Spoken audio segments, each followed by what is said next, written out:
Hey everybody, welcome to another edition of Shooting the Shit with Yankee, and I am, as usual, Yankee, your host. Tonight's topic is going to be national reciprocity. If you don't know, there's a bill in Congress right now, I do believe it's already passed the House, that states that if you are legally licensed to carry in your state, if the laws in your state allow you to carry a gun, you're licensed, well then you can do that in all 50 states when you travel. And I think that's an awesome thing. Something I've said for many years. In fact, I don't even think we should have to have permits because I'm a Second Amendment absolutist. But I want to address one aspect of this today because every time we talk about this, there's always some people who chime up. Usually someone who leans more libertarian, but every now and then it'll be someone who leans more left because, when it suits them, they like to talk about states' rights. And they say, well, licensing on how you can carry, where you can carry, and when you can carry is a state issue. That's a state right. And the Constitution doesn't say anything in it, the national Constitution, about you get to carry wherever you want to carry. So when the federal government says just because one state decides that you have a right to carry here and there or in this manner or that manner, that doesn't mean every state has to respect that. But I disagree 100%. I think that's a ridiculous argument. I think it's maybe an argument that comes from a good place, but it doesn't make sense because here's the thing. The Constitution does cover your right to carry a gun out in public. The Supreme Court's already said that. And wherever, whenever you want to. If you're a free citizen out on the streets, you have a right to keep and bear arms. And the government does not get to infringe on that. And just like how the federal government doesn't get to infringe on your free speech and state governments don't get to infringe on your free speech, or county governments, city governments, whatever, same thing with the Second Amendment. That's a federal right. States do not have the right to override federal rights. Like Mississippi doesn't have a right to say no interracial marriage in this state. No, that's federal right. California doesn't have a right to say we're bringing back slavery. No, freedom is a federal right. So you have, or they don't get to say, Hispanic people don't get to vote somewhere because those are federally protected rights. States don't get to override those. Your right to keep and carry a firearm, to keep and bear arms, is protected by the federal government, by the federal Constitution. That overrides state constitutions. Now, in cases where the federal Constitution is vague on a right, states can give you more rights. Like they can be more leaning towards you have a right and we don't get involved in it. They can make things better for you, but they don't get to lessen a right that's guaranteed by the Constitution. Like they can say, yes, the federal Constitution gives you this right, but we're giving you a little more. They can do that. But they can't say, we don't like the federal right, so we're going to restrict it. That is not a state's rights. There are a lot of things the Constitution doesn't cover. And in those situations, state rights come into play. But when it comes to things like First Amendment, Second Amendment, Fifth Amendment, 14th Amendment, states don't have a right to say, well, that doesn't fly here. And it's not just constitutionally protected rights. There's other things that are just kind of like side products of rights. You have a right to travel freely. Therefore, states issue driver's license if you pass a basic test. And there are laws that say, hey, if a state does something like this, they issue a driver's license, a marriage license. Other states have to recognize that. They can't say, well, while you're driving through our state, you don't get to drive. We can ticket you because you don't have our license. No. If you move to another state, you got married in New Jersey and you moved to New York, you're still married. So state rights don't come into play in these situations. And national reciprocity is definitely one of these situations because the federal Constitution, the U.S. Constitution, guarantees you your right to keep and bear arms without government interference. And that doesn't just mean the federal government's interference. That means federal, state, county, any type of local government. They can't interfere in your right. And so many of them do with their anti-gun laws, some of which are falling now, thank goodness. But just because those injustices exist, like some people say, well, if the states get to have these laws, well, then they can do what they want. Well, no, just because an injustice exists, that doesn't validate another injustice. So that would be an injustice, a state saying you do not have your right to carry. So that's why I'm fully for national reciprocity. I support it 100%, even though I don't think it should be necessary. And no one who's a free citizen should ever have the government in their business when it comes to buying, selling, owning, carrying a firearm, period. Those interventions that the government has put forward, they don't stop crime. They don't make people better, kinder people. They're just a method of control. They're a method of wanting to know who has what. So I don't agree with any of the gun laws that restrict your ability to keep and bear arms. And I definitely don't agree with states saying when you come here, you better not bring your gun, because that's your right all across the country, not just the state you live in. And with that, let's see if there's any comments coming in here.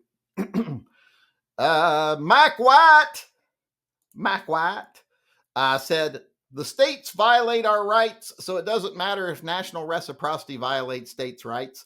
Everyone violating states' rights. I don't know if I agree with that. The states violate our rights. Yeah, that's true. They do that. But that wouldn't validate the state violating the federal rights or anything. I don't know what exactly you're saying there. But I think you agree with me. But I can't really tell there. That wording wasn't the best. You're limited in how many words you can use here. Mike D says, states' rights. Why don't states decline driver's license? Because they're required to honor your driver's license. And that's why if we had a state reciprocity law, they'd be required to honor your carry permit. So it'd be the very similar thing. But like I said, I don't think it should be needed. I think that carrying a firearm is a directly protected constitutional right. Driving is more of a secondary. It's an effect of having the right to travel. It's not a direct guaranteed right. But so it's a little murkier. But carrying a gun isn't murky. The Second Amendment is very short, very clear. They could have made it as convoluted, as confusing as they chose. They didn't. They made it very clear. So, yeah, they don't have a right to violate that. 545 by 39 chimed in here and says, state rights end when it violates the Constitution. That's absolutely 100% true. Sometimes that works in our favor. Like I think in the case of reciprocity, it should work in our favor. But sometimes it works against us, unfortunately. I see that happen all the time. Like when some states will pass things like, we're not enforcing federal gun laws.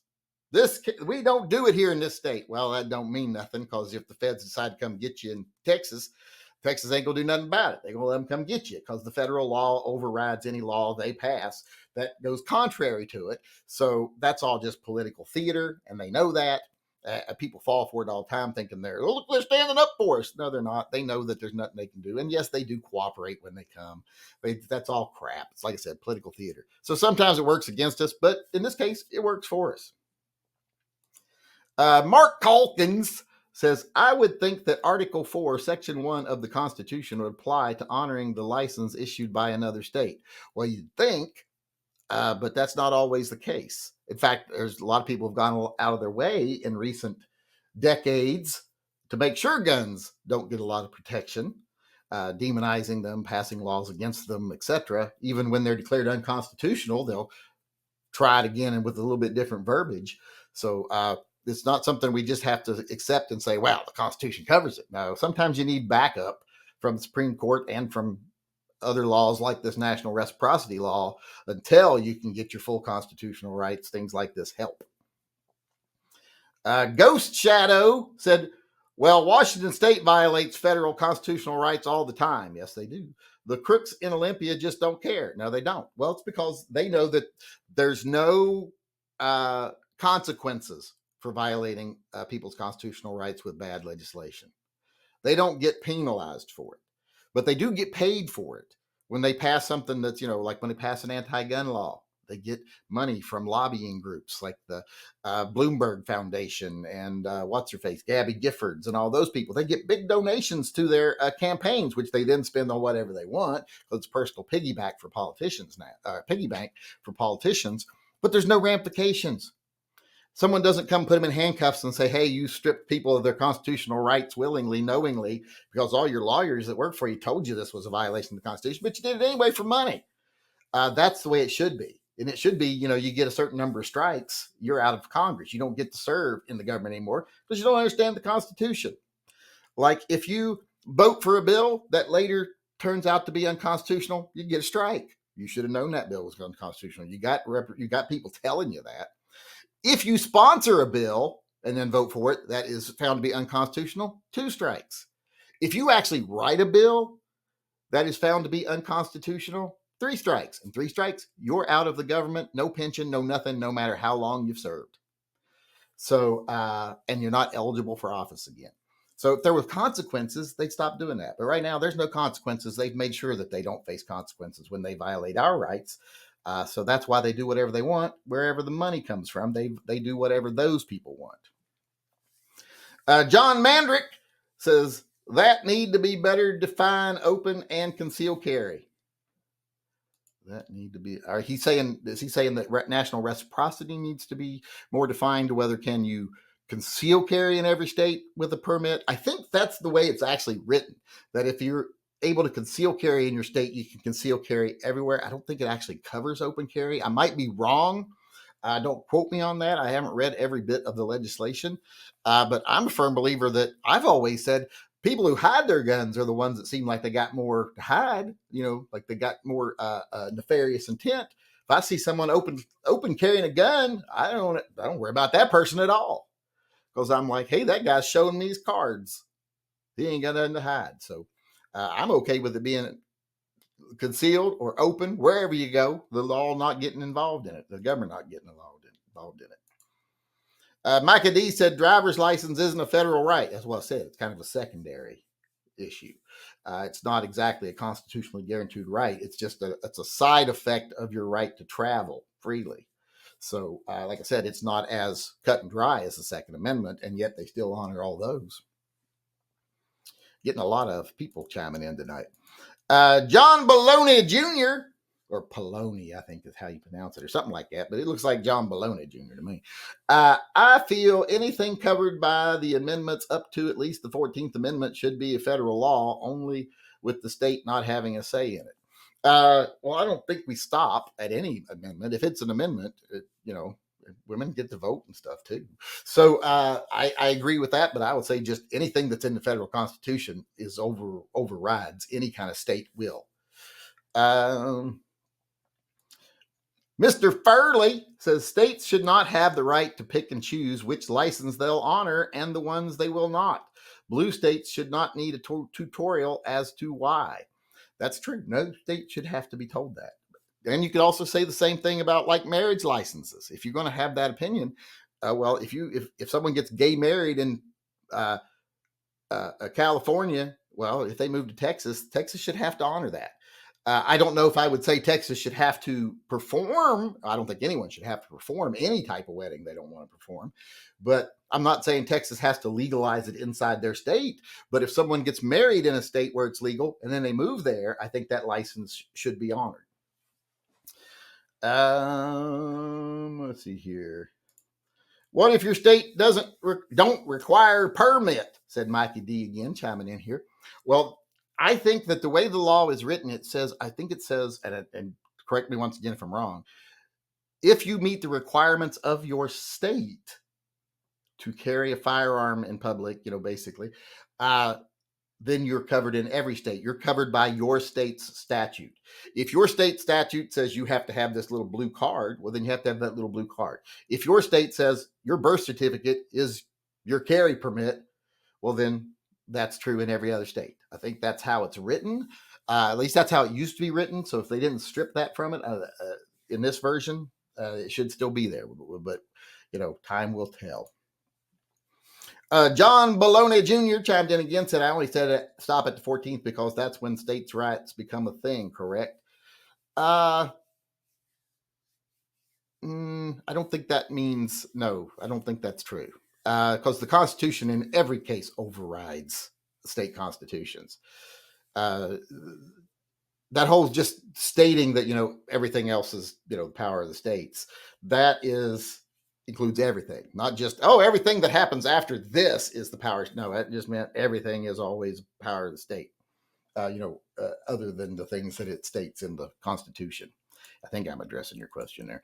I might not be, but that's it for tonight. I think we got quite a few people chiming in there. I like it when people come in with their opinions, and it looks like this is something I think we all agree on. I'm not the least bit surprised by that we all agree on this. Oh, I forgot to take the Phil out of the corner. So remember, Phil's been watching you this whole chat. Don't make him angry. But I want to thank everybody for coming tonight. I want to thank the people who participate. If you disagree with my opinion or you got something else you want to add, feel free to come to one of our live chats. We do them every night at 6 p.m. Pacific time, except for Wednesdays when they're at 7 p.m. And get involved in the conversation. Make some friends in the live chat. Feel free. Come on over. Enjoy yourself. We talk about a lot of things. Guns and the Constitution are our main focus, but we talk about pretty much anything. So come on over, ask questions, just chitter chat, get involved, whatever you want to do to whatever level you want to do it. Come on over. I'd like to say once again, thanks to everybody participating tonight. I'll see you all again tomorrow. I don't know what the topic will be yet. Just keep your eyes open for the live chat to be opened up tomorrow. Once it's opened, it'll say right there on the title card what the topic will be for that evening. And I usually put that up a few hours early. So keep your eyes open for that. And until tomorrow, everybody out there, remember, always carry and stay safe until I see you again.